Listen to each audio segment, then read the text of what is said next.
her.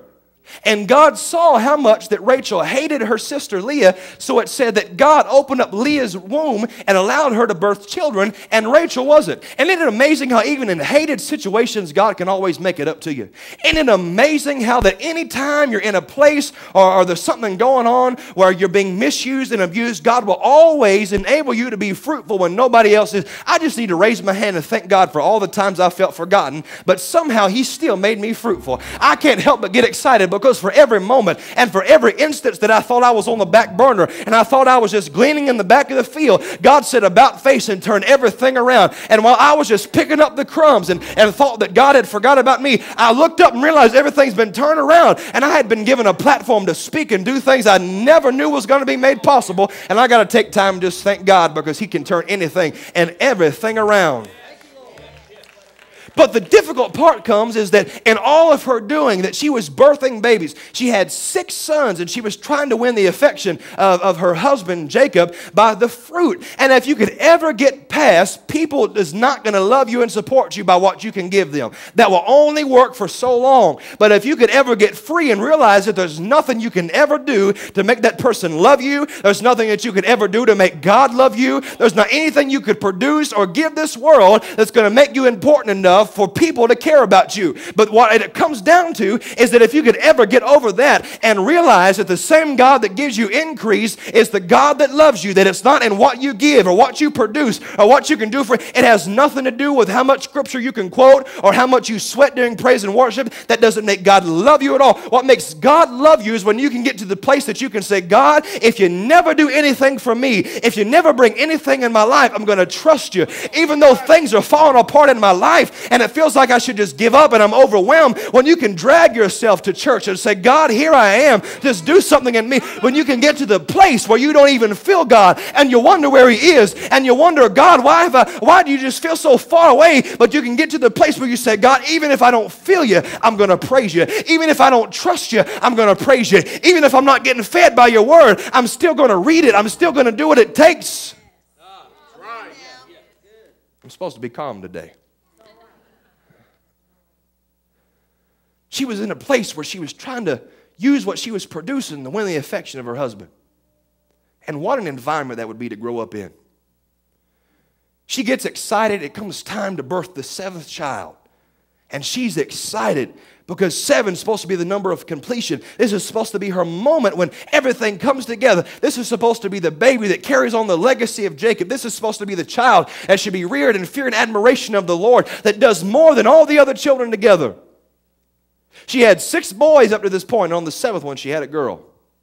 And she named her Dinah. Dinah means purposeless, and it means nothing. Now, if we really talk about things, and we put this into your life, how disheartening is it when the thing that you produce doesn't even mean anything to you?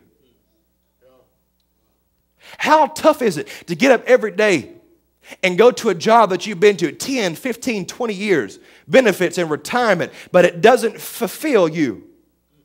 What do you do when the thing that you birthed, you feel purposeless in that? And you lay your head down and say, God, did I miss it? Or what am I supposed to do? This is all I know to do. I'm doing everything I know to do, but in that it means nothing to you.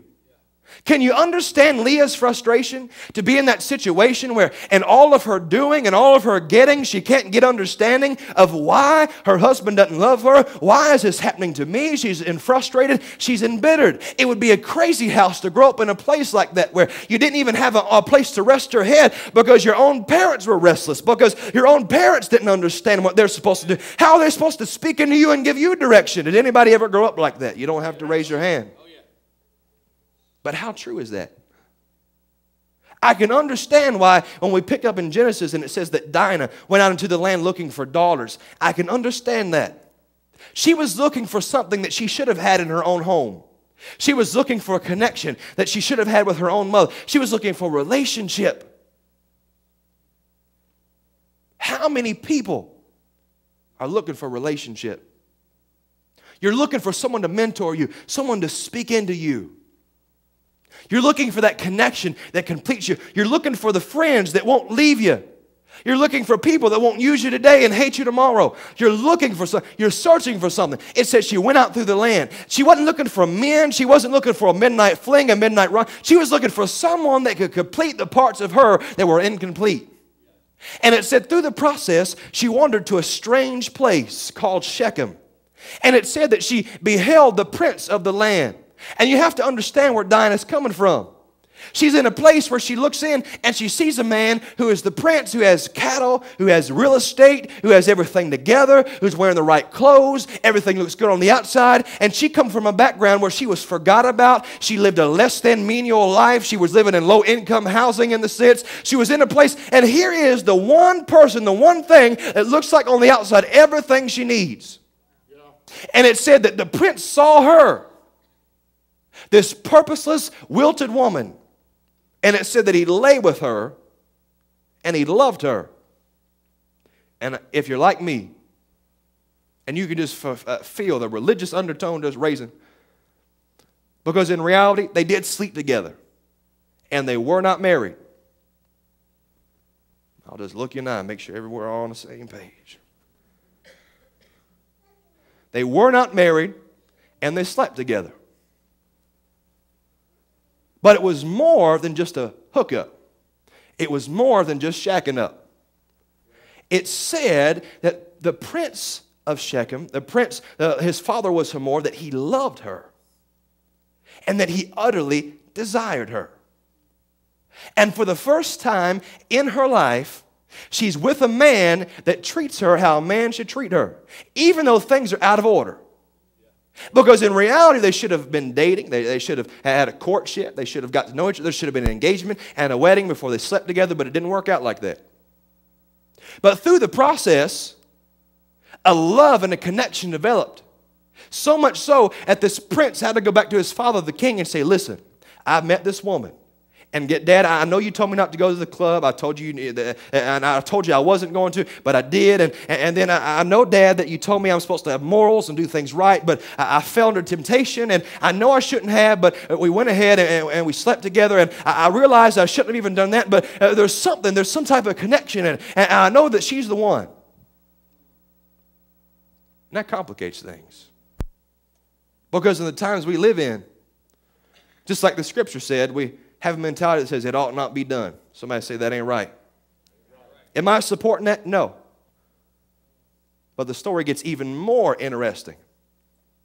Because it said that Dinah went back to her father and said, Dad, I really don't know how to say this to you, and that's why I'm stuttering, because I really don't know how to bring it across, but in reality, I realize that you don't really love Mom, and I know that Mom loves you, and that she's trying to win your affection, and I really don't even know how a man and woman are supposed to treat each other, because I really never had that example, and I don't know how they're supposed to be I don't understand about marriage, I don't understand about covenant, I don't understand about intimacy, but there's a feeling that I got in this strange place, and I just can't help thinking about this man. He's the one.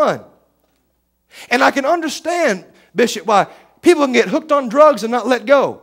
Yes. Because many times they can't find what they need in their own house, so they have to go to a strange place, and they get this feeling. There used to be a song, Hooked on a Feeling, and they get hooked on it, and all they know is that they realize it's not right, but there's something that just feels like they are complete, and there's just something in it that they can't let go of. Has anybody ever been there? It's Father's Day, right? Jacob, the father of Dinah, and Hamor, the father of the prince of Shechem, got together. And it says they communed with one another. And the father said, I realize that things aren't going according to order. I realize things are messed up. But listen, I love my daughter, and you love your son. And he said, I love my son, and I love your daughter. So the fathers came together and said, okay, we're going to have to put together some type of plan to bring good out of this situation, because we love our children so much, we refuse to discard them, we refuse to dismember our family, and we refuse to forget about them because they mean something to us.